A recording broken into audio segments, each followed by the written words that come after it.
सुप्रभात बच्चों, कैसे हैं आप। आज मैं आपके समक्ष खेड़ा अगला टॉपिक लेके आई हूँ, कारक।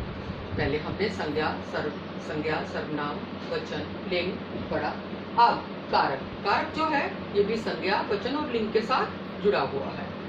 कारक हम बहुत लंबी चौड़ी परिभाषा याद नहीं करेंगे, छोटी सी याद करेंगे। कारक शब्द का अर्थ है क्रिया को करने वाला। कारक क्या है? संज्ञा और सर्वनाम। जो संज्ञा और सर्वनाम वो क्रिया करती हैं, उनके साथ कौन से कारक लगाकर हम उनको शब्दों को पूरा करते हैं, कैसे करते हैं, इसके बारे में आज हम पढ़ेंगे। सबसे पहले क्या करना है आपको आगे सीखने के लिए? मेरे चैनल को लाइक करना है, शेयर करना है और बटन दबाकर सब्सक्राइब कर देना है, ताकि अगला वीडियो आपके पास जल्दी से जल्दी पहुंच जाए। तो अब हम आते हैं अपने विषय पर। कारक के 8 भाग हैं। सबसे पहले कर्ता। कर्ता में ना करने वाला, जो क्रिया को करता है उसको हम कर्ता बोलते हैं। इसके लिए परसर्ग, परसर्ग मीन विभक्ति। हम किस चीज का प्रयोग करते हैं? ने। अब ने को पहचानने के लिए वाक्य में हम क्या करते हैं? कौन और किसने, इस चीज का प्रयोग करते हैं। वाक्य को पढ़ते हैं और उसमें देखते हैं कि कौन का जवाब आ रहा है, किसने का जवाब आ रहा है, तो वो कौन सा कारक है? कर्ता कारक है। जैसे राम और राम ने। अब कई बार होता है कि उसके साथ विभक्ति ने नहीं लगती, पर वाक्य जो है वो कर्ता कारक होता है। कैसे? राम कविता सुनाता है। अब कौन कविता सुना रहा है? कौन सुना रहा है? राम। यहाँ पर ने विभक्ति नहीं है, पर फिर भी ये कर्ता कारक है। राम ने कविता सुनाई। अब ने, यहाँ पर हमने ने विभक्ति का प्रयोग करा है, तो यहाँ पर हमें क्वेश्चन क्या मिलेगा? किसने कविता सुनाई? राम ने। तो कौन सा कारक हुआ? कर्ता, क्योंकि यहाँ काम करने वाला, जो क्रिया करने वाला है वो राम है। और वो कौन सा कारक हुआ? ने लगाने पर वो क्या बन गया? राम ने कविता सुनाई। ने इसकी विभक्ति, ने लगाने पर वो क्या बना? कर्ता कारक। ने लगते ही हम ये देखेंगे कि इसमें कौन और किसने का आंसर हमें मिल रहा है इस वाक्य में, तो ये कर्ता कारक है। और मैं आपको बताऊं, कर्ता कारक में जब आपको लगता है कि ने आपकी विभक्ति नहीं आई, तो वो वाक्य जो होता है वो हमेशा वर्तमान में भी हो सकता है, भविष्य में भी हो सकता है। परंतु ने लगने पर ये बिल्कुल आपका भूतकाल में चल जाता है। इसके ने लगने पर ये वाक्य हमेशा भूतकाल में आते हैं, ने लगने पर। और बिना ने के आपके जो वर्तमान, भविष्य उस काल में आते हैं। इसकी ये पहचान है। दूसरा है कर्म। कर्म कारक, जिस पर क्रिया का फल पड़े। जब वो कर्ता काम करता है, उसका फल, जो क्रिया का फल है, किसी उस पर कर्म पर पड़े, तो उसके लिए हम कौन सी विभक्ति का यूज करते हैं? को। अब को कैसे करते हैं? क्या और किसको। इसके लिए हमने वाक्य में सबसे पहले ढूंढना है कि क्या का आंसर हमें मिल रहा है, किसको का आंसर मिल रहा है, तो वो हमारा कर्म कारक होगा। जैसे राम, राम माँ को। मैंने ये एक उदाहरण साथ साथ लिए हैं। अब राम कविता सुना रहा है। राम क्या सुना रहा है? यहाँ हमें क्या का आंसर मिल रहा है, तो क्या सुना रहा है? कविता सुना रहा है। जब राम कविता करता क्या सुना, और उसका फल किस पर पड़ रहा है? क्रिया का फल कविता पर पड़ रहा है, तो ये कर्म कारक है। इसी तरह राम माँ को कविता सुनाता है। अब राम सुनाता तो क्या है? कविता, पर उसका फल, उसका जो कर्म का माँ को उस पर प्रभाव पड़ रहा है फल का, तो माँ को, तो ये कौन सा कारक हुआ? कर्म कारक। अब तीसरा है करण, क्रिया करने के साधन। कि हम जो क्रिया कर रहे हैं, क्योंकि हमने क्या कहा है? क्रिया करने वाला, तो क्रिया करने के जो साधन है वो कौन से हैं?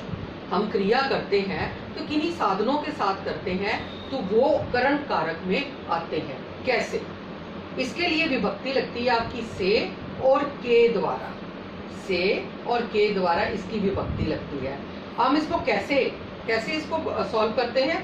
हम प्रश्न में किससे और किसके द्वारा हम इसको पूछते हैं तो आपको पता चल जाएगा कि ये करण कारक है, राम और राम के द्वारा।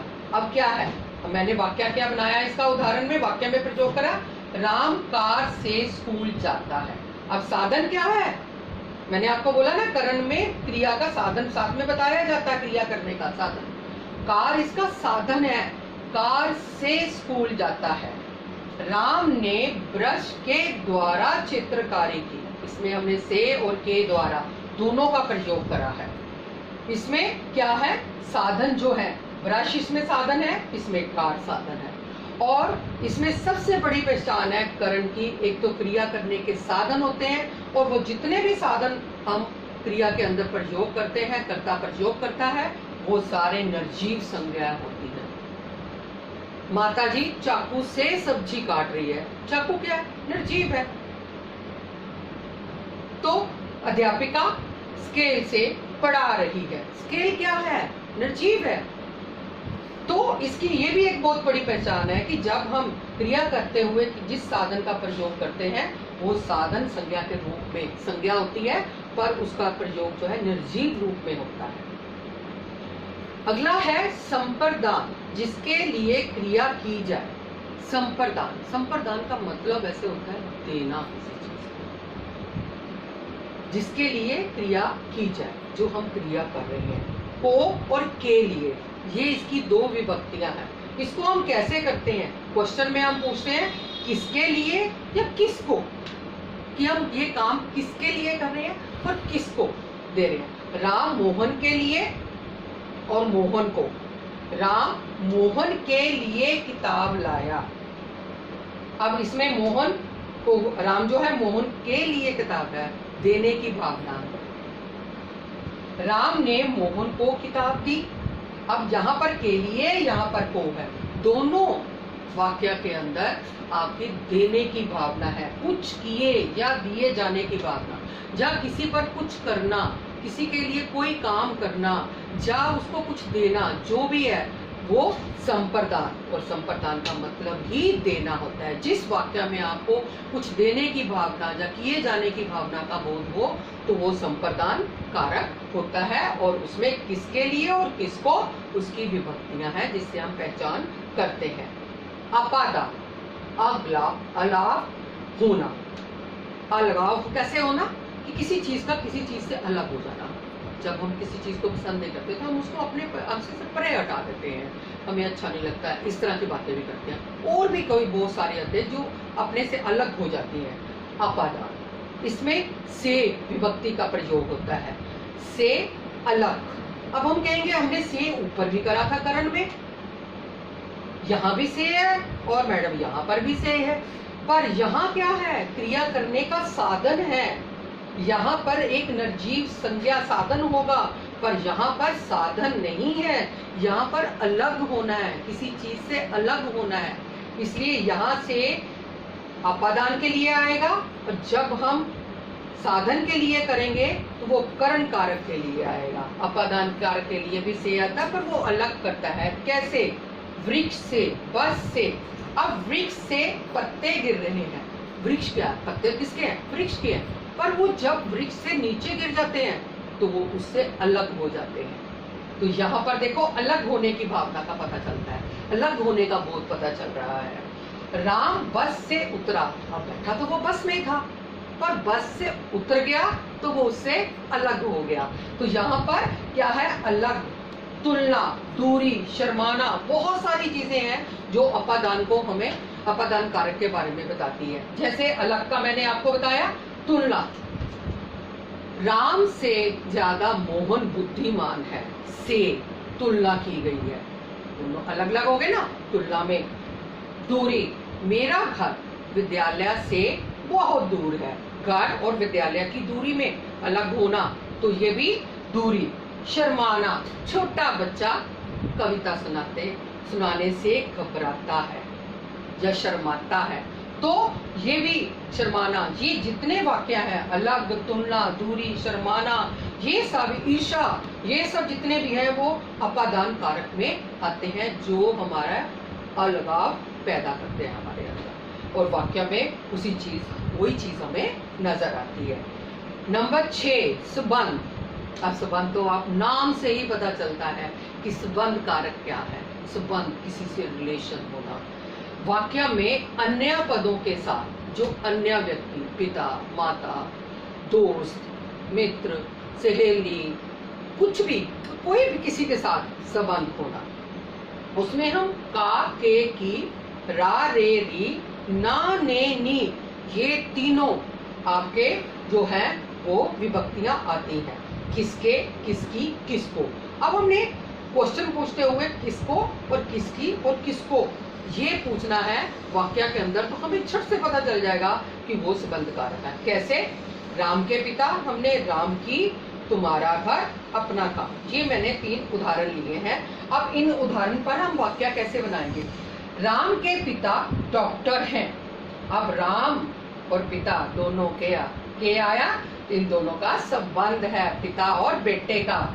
राम की बहन बाजार गई। अब राम की बहन, हमने की लगाया, राम और ये दोनों भाई बहन है, दोनों का संबंध है, की लगाते ही संबंध आ गया। तुम्हारा घर बहुत सुंदर है।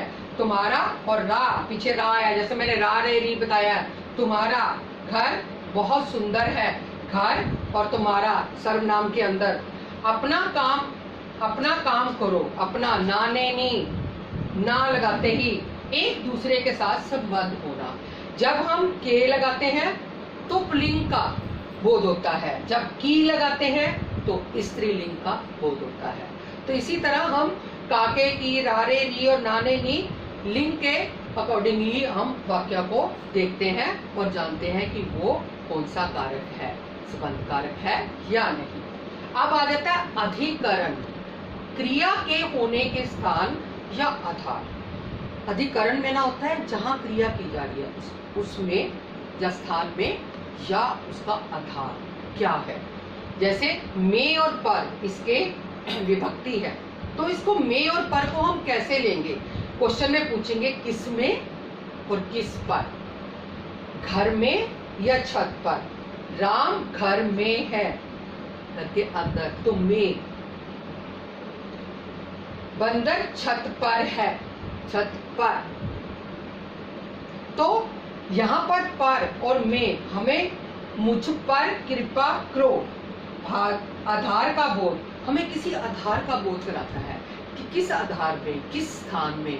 अंदर तो में, ऊपर तो पर, और किसी पर कृपा करना, मुझ पर कृपा। तो हमें इन चीजों के क्वेश्चन से हमें जब आंसर में और पर में मिलते हैं और हमें इस बात का बोध होता है कि ये अधिकरण जो कारक है।